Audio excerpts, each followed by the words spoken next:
এবং বিহার সরকারের বিধায়ক মাননীয় শ্রী মঙ্গল পাণ্ডে মহাশয়, আমাদের পশ্চিমবঙ্গ বিধানসভার মাননীয় মন্ত্রী শ্রী তাপস রায়, উপস্থিত আছেন শ্রীমতী পূর্ণিমা চক্রবর্তী, মাননীয় আরেকজন মন্ত্রী, আমাদের ছোট বোন। এখন শ্যামাপ্রসাদের প্রতিকৃতির সামনে পুষ্পস্তবক দিয়ে শ্রদ্ধাচার্য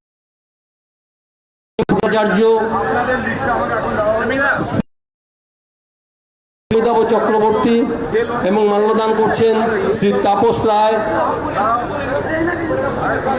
এবং আমাদের ছোট বোন মন্ত্রী পূর্ণিমা রাজা চক্রবর্তী। আমি দুধ কুমার মণ্ডল মহাশয়, পশ্চিমবঙ্গ সরকারের মন্ত্রী, তাকে মঞ্চে আসবার জন্য আহ্বান জানাচ্ছি।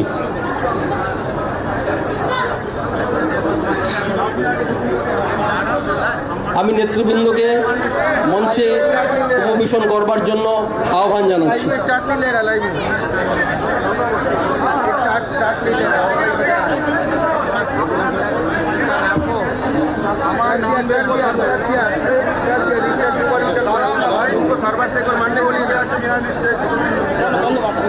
বিজেপির পক্ষ থেকে শ্রীমতী দিনিতা ঘোষ।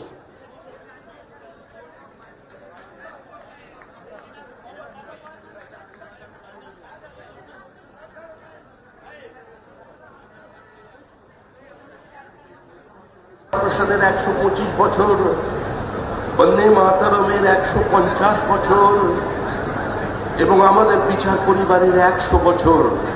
এই ঐতিহাসিক যুব সন্ধিক্ষণে শ্যামাপ্রসাদের মাটিতে শ্যামাপ্রসাদের সরকার তৈরি হয়েছে। শ্যামাপ্রসাদের জন্মদিন পালিত হচ্ছে। 125 ফুটের শ্যামাপ্রসাদের মূর্তি কলকাতার নিউ টাউনে প্রতিষ্ঠিত হবে। তার ভিত্তিপ্রস্তর স্থাপন করতে ভারতের স্বরাষ্ট্রমন্ত্রী আজকে এখানে পৌঁছেছেন। একটা সময় ছিল 80-র দশকে যখন আমরা এখানে শ্যামাপ্রসাদের ছবি নিয়ে, তখন ওই মূর্তিটি তৈরি হয়নি। যিনি এই মূর্তিটা বসিয়েছেন তার নাম না বললেও নয়, তিনি প্রয়াত হয়েছেন হাওড়ার রাখাল দাস। তিনি জয়পুর থেকে এই মূর্তিটি কিনে এনেছিলেন। তারই উদ্যোগে এই মূর্তিটা এখানে লাগানোর জন্য প্রবল উত্তেজনা তৈরি হয়েছিল। শ্রদ্ধেয় প্রয়াত তপন শিকদারের হস্তক্ষেপে সেই উত্তেজনা কমে যায়, আমরা মূর্তিটা প্রতিষ্ঠা করতে পারি। গতকাল এবং নেতাজি সুভাষচন্দ্র বসুর একটি আবক্ষ মূর্তি উন্মোচন করতে গিয়েছিলাম পার্টির একটি কার্যক্রমে। স্পেস সার্কেলে আপনার ওই 10 বছর দুটো মূর্তি অন্ধকারের মধ্যে রাখা ছিল ঘরে। ওই মূর্তি ওখানে প্রতিষ্ঠিত করা যায়নি, কারণ যিনি উদ্যোক্তা ছিলেন একজন বলেছিলেন এখানে শ্যামাপ্রসাদের মূর্তি বসলে তোমায় নিয়ে যাওয়া হয়েছিল। যিনি বলেছিলেন গুলি করে দেবেন শ্যামাপ্রসাদের মূর্তি বসানোর জন্য, ইতিহাস আবার আবর্তিত হয়ে আজকে এমন জায়গায় এসেছে। তিনি আজকে এখন ভেতরে, কেউ বলছেন পাহাড়ের মানি, কেউ বলছেন এলিফ্যান্ট করিডোরের ওপরে সুরম্য সার্কিট হাউস তৈরি করে ফেলেছেন। 1300 কোটি না 1600 কোটি তার সম্পত্তির হিসাব নেওয়া হচ্ছে। লুট। আপনাদের চিন্তা করতে হবে এই প্রজন্মকে।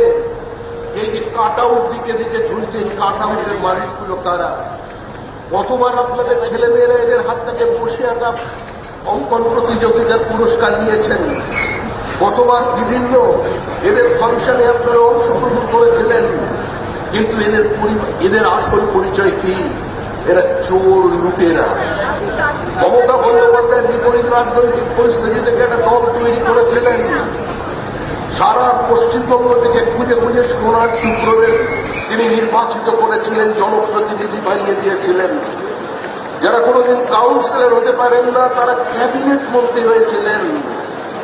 আজকে কেউ নেই, কোথাও নেই।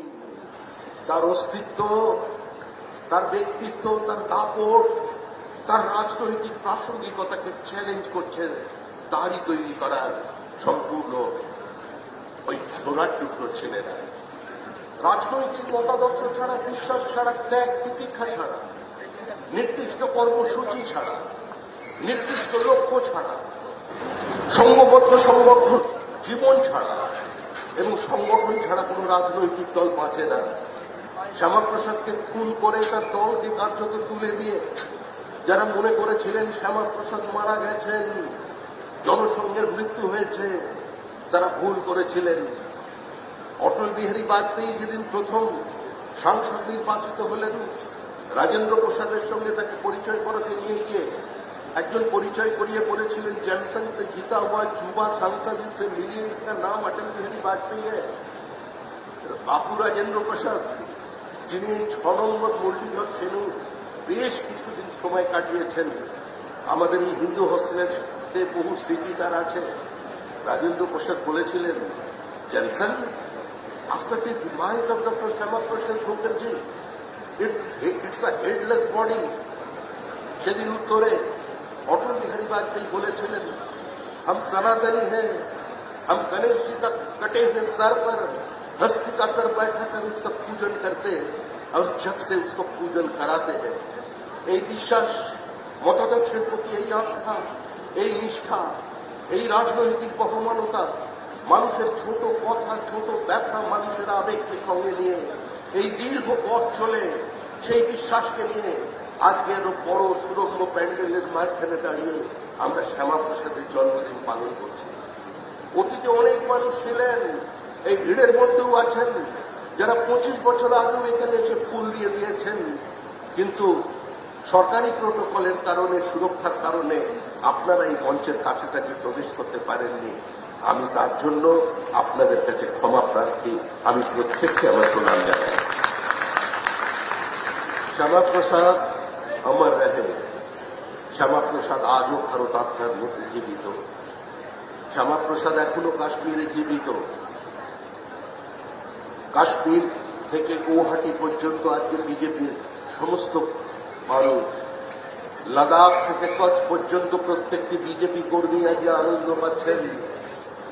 যেখানে যেখানে জয় অপূর্ণ ছিল, দলের প্রতিষ্ঠাতা শ্যামাপ্রসাদের মাটিতে সরকার তৈরি করা যায়নি, যেখানে শ্যামাপ্রসাদকে অপাঙ্কেও বানিয়ে দেওয়া হয়েছিল, শ্যামাপ্রসাদের দলের কর্মীদের রক্তাক্ত ক্ষতবিক্ষত করে দেওয়া হয়েছিল, আজকে সেই দল যাদের 2016 থেকে 323 জন কর্মী, 33 জন কর্মীকে খুন করবার পরেও আজকে